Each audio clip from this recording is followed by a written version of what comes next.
하나님,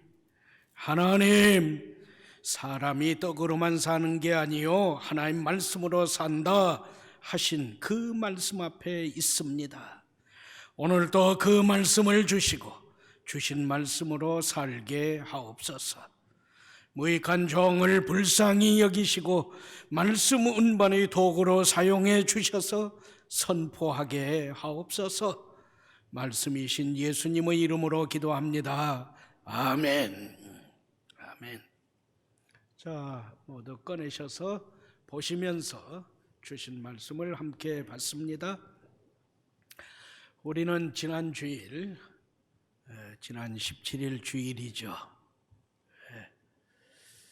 그런데 우리 음향실 팀에서, 방송팀 팀에서 송출을 하는데 참 그래요. 지난주 2부 예배 때에는 30명도 송출되는 이 유튜브를 30명도 안 봤어요. 23명인가요? 말 안 해요. 3부 예배 때도 지금 이렇게 여러분들이 다 송출되는 그 유튜브를 보시면 얼마나 좋겠어요? 근데 100명 안팎이었어요. 나머지는 지금 200명이 넘는데 나머지는 와서 예배 드리지 않으면 유튜브 예배도 없다는 거예요. 험에 내 얘기하네. 그래서 찔리십니까? 이제는 예배 빠지지 마세요. 자, 시작합니다. 계속합니다. 지난 주일 17일 하나님께서 바울을 구원하신 과정의 증언 가운데 숨겨진 한 사건이 있었습니다. 곧 바울을 구출한 로마 천부장의 출현, 그리고 바울의 해명 이후에 전개되는 사도행전 28장까지, 특히 사도행전 26장의 내용이 주후 2017년, 그러니까 4년 전이죠. 7월 2일 주일에 배운 사도행전 9장 15절 말씀의 성취였다는 거죠. 아이고, 목사님 4년 전 이 얘기를 합니까? 기억하셔야 해요. 네모 안에 있는 내용입니다. 사도행전의 내용 및 구성을 구분하면 사도행전 1장 8절입니다. 사도행전 1장 8절의 순서대로 복음이 전파되었습니다. 곧 예루살렘이 복음화되고 유다와 사마리아가 복음화되고 그 다음에 땅끝까지 복음이 전해졌습니다. 그 다음의 말씀은 사도행전 9장 15절이에요. 특히 괄호 1 동그라미 3 땅끝까지 복음이 증언됨을 사도행전 9장 15절로 설명합니다. 사도행전 1장 8절은 대원칙의 말씀이에요. 그 다음부터는 사도행전 9장 15절 말씀대로 사도행전이 진행됩니다. 사도행전 9장 15절을 꼭 기억하셔야 한다고 말씀드렸어요. 그러면 사도행전 9장 15절은 뭐예요? 사울을 통해 복음이 이방인에게, 임금들에게, 이스라엘 자손에게 전파되리라, 이 말씀이었는데 이 말씀하신 대로 세분되어 증언되었다, 그 말이죠. 곧 바울을 통한 복음은 사도행전 9장 15절 말씀하신 대로 증언되고 전파되었으니, 동그라미 기억, 바울을 통한 이방인 전도는 사도행전 9장 15절 말씀이 선포된 후 사도행전 13장에서 시작되어 약 23년 동안 진행되다가 사도행전 20장에서 마쳐집니다. 그 다음 동그라미 니은 바울을 통한 임금들과 귀인들에게의 전도는 사도행전 9장 15절 말씀이 선포된 후 약 23년 지나서 사도행전 21장 31절 천부장에게서 시작되어 사도행전 26장까지, 물론 28장 로마 황제 앞에 서는 걸로 연계됩니다마는 중요한 것은 약 4년 내지 5년 동안 바울이 감옥에 갇힌 죄수의 몸으로, 감옥에 갇힌 죄수의 몸으로 왕 앞에서, 총독 앞에서, 귀인들에게서 재판받는 과정으로 복음이 증언됩니다. 우리 생각으로는 말도 안 되죠. 어떻게 죄수의 신분으로 복음이 증언됩니까? 그러나 성경은 그렇게 됐어요. 그리고 지금의 말씀을 연구하면 사도 바울이 죄수이었기에, 법정에서 죄수의 신분이 되었기에 복음을 왕과 총독과 귀인들에게 증언하게 되는 거예요. 이게 하나님의 방법이에요. 동그라미 디귿, 바울을 통한 이스라엘 자손에게의 전도는 사도행전 9장 15절 말씀이 선포된 후 22년부터 28년이 지나서 곧 사도행전 22장 30절부터 28장까지 왕과 총독과 귀인들과 병행하여 이스라엘 자손에게 복음이 증언됩니다. 이게 하나님이 사용하신 방법이에요. 말씀은 교훈합니다. 하나님께서 말씀하신 내용, 하나님께서 말씀하신 순서, 하나님께서 말씀하신 계획과 앞서 예언하신 대로 모두 다 이루어졌습니다. 할렐루야. 인간의 시각으로, 인간의 시선으로, 인간의 시간으로 계산하면 그런 말씀이 있었어요. 지금 3년 6개월 됐으니까 까마득하게 잊어버리고, 그런 말씀이 있었어요?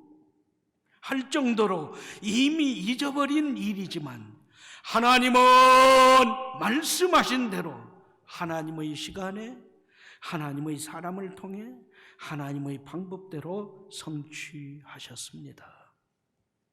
이에 말씀하신 대로 언제 어디서나 하나님의 구원을 이룬 일꾼으로 충성하세요. 아멘. 할렐루야. 오늘 말씀입니다. 오늘 말씀 사도행전 22장 1절부터 5절 말씀은 바울이 과거에, 지난날에 자신의 잘못된 열심, 열성, 특심이 빚어진 비극을 그대로 고백하는, 밝히는 내용입니다. 먼저 1절부터 5절 말씀을 쉬운 말로 풀이합니다. 말씀에 집중해 주세요. 바울은 조금 전까지 맞아 죽음 그 직전에 이르렀는데 거기에서 벗어난 사람 같지 아니한 침착함으로 해명, 설교를 시작합니다. 공포심 없었습니다. 마음은 평온했고 침착했습니다. 어제 예수님께서 말씀하신 대로 자신을 죽이려 했던 그들에게 격정을 표출하지 않습니다. 폭설과 저주 퍼붓지 않습니다. 바울은 동족 유대인에 대한 불변의 경외심을 품습니다. 그리고 그들의 이해를 돕기 위한 배려와 호소 차원에서 조금 전까지 천부장에게는 헬라어로 말을 했는데 동족은 헬라어로 말했다면 못 알아듣잖아요. 동족이 사용하는 히브리 말로 해명을 했습니다. 그러자 군중은, 무리는 바울을 자기 동족, 우리말을 하네, 유대인으로 인식하고 더욱 조용히 경청했습니다. 부형 여러분,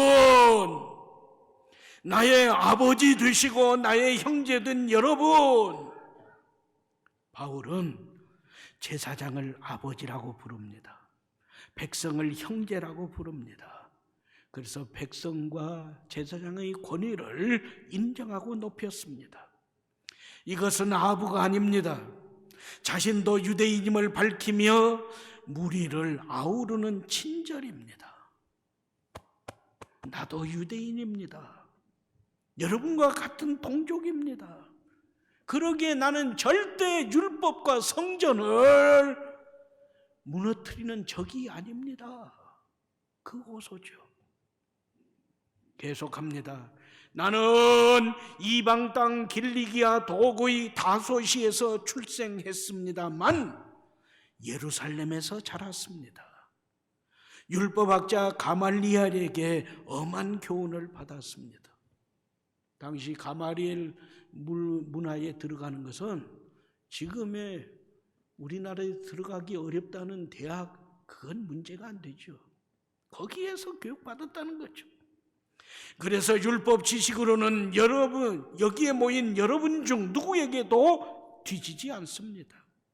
율법의 열정 역시 여러분처럼 그들의 그릇된 지금 율법의 열심을 책망하지 않고 나도 그랬다 인정을 해주는 거잖아요. 이에 나는 예수님은 구주이시다 고백하며 믿는 크리스찬에게 극도의 혐오감을 품었습니다. 증오했습니다. 살기 등등했습니다.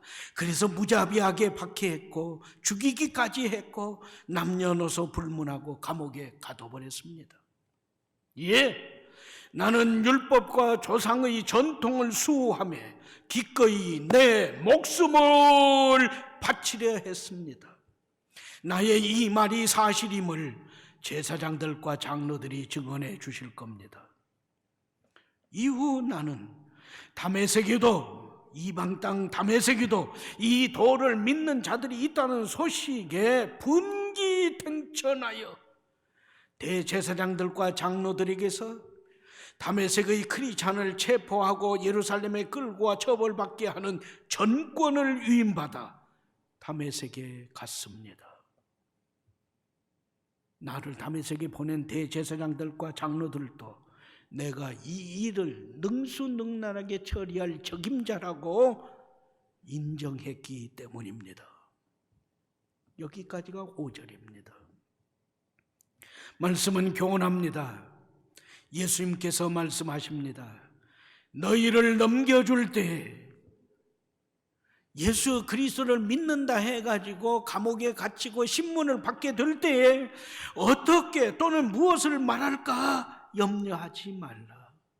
그때에 너희에게 할 말을 주시리니 말하는 이는 너희가 아니라 너희 속에서 말씀하시는 이 곧 너희 아버지의 성령이시니라. 할렐루야. 아멘. 바울은 자신을 위한 어떤 변호인도 필요로 하지 않았습니다. 말씀하신 대로 성령 하나님께서 무엇을 어찌 말해야 하는지 알려주시겠기에 오직 스스로 자신을 변호하는 기회를 얻어 해명하며 복음을 증언했습니다. 그러자 선부장은 허락했고 무리는 조용히 경청했으니 말씀대로 순종하고 성령 하나님의 이끌리심을 받는 성도가 누리는 은혜입니다. 아멘. 바울은 층대 위에 섭니다. 그리고 예수님과 복음, 자신을 통한 하나님의 구원을 담대히 선포했습니다. 성도는 예수님과 복음 증언의 기회와 장소를 구하여 찾아야 하고 구하여 얻고 찾았으면 그것을 조용하게 하여 진지하게 하나님의 구원을 선포해야 합니다. 제가 장례식에 가서 집례할 때 입관 예식을 집례하고 발인 예식, 고별 예식을 집례할 때 그 가족들이나 문상 온 조객들이 너무 시끄럽게 할 때가 있어요. 그때는 여러분이 기억하시는 대로 제가 그분들한테 부탁을 합니다. 양해를 구합니다. 엄숙히 말합니다. 지금 고인을 추모하고자 문상 온 여러분들인 줄 압니다. 그러니 지금 우리가 입관 예배를 갖습니다.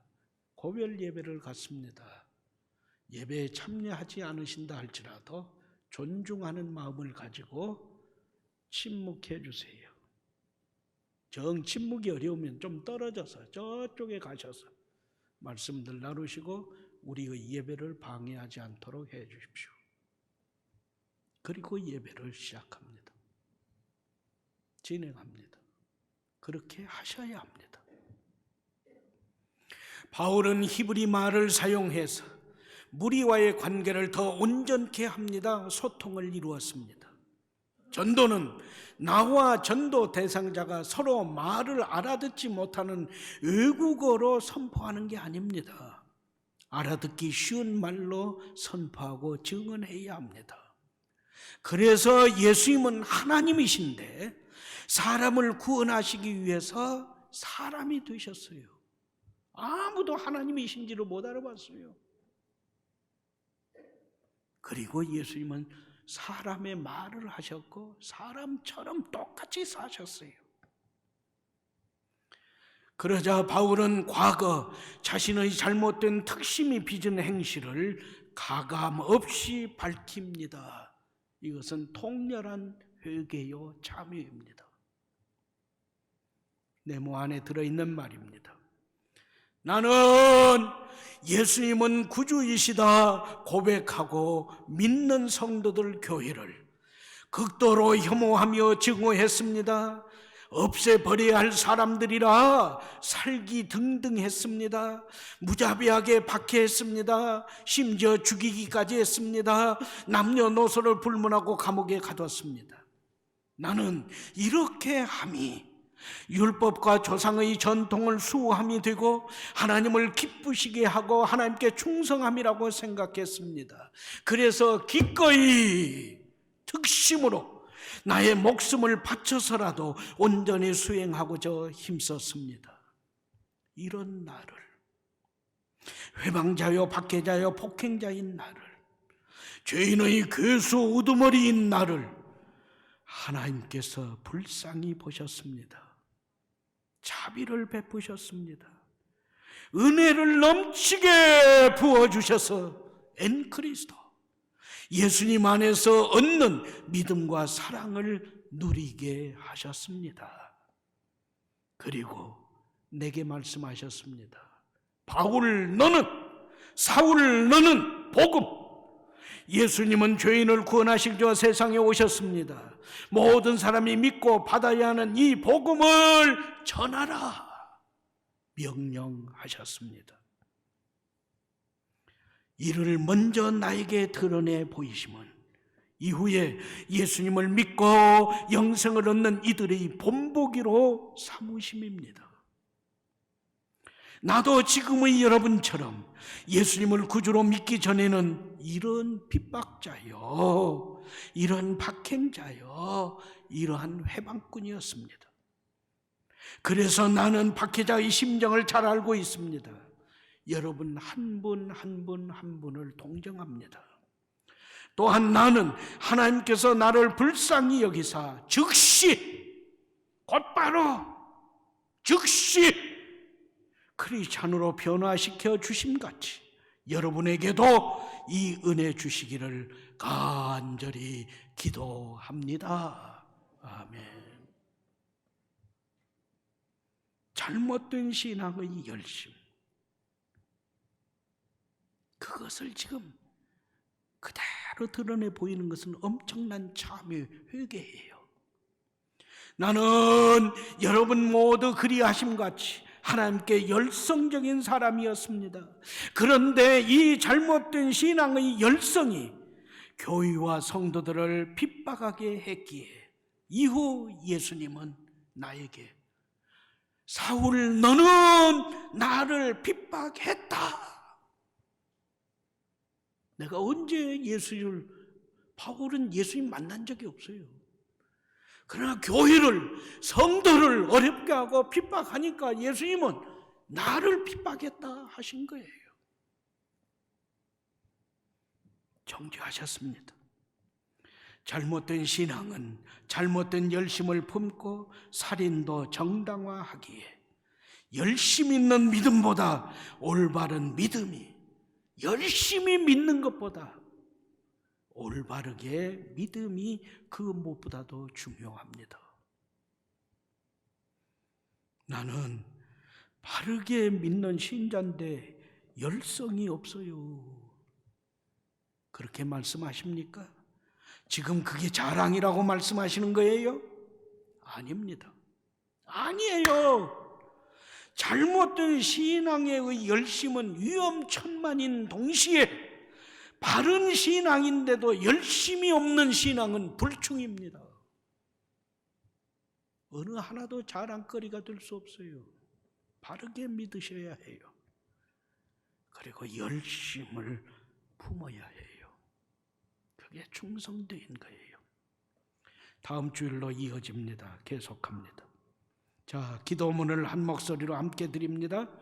하나님, 저는 전에도 지금도 열성도 없고 주님께 책망받는 믿음이면서도 나만큼이라도 믿어 큰 소리 치는 엉터리 신자입니다.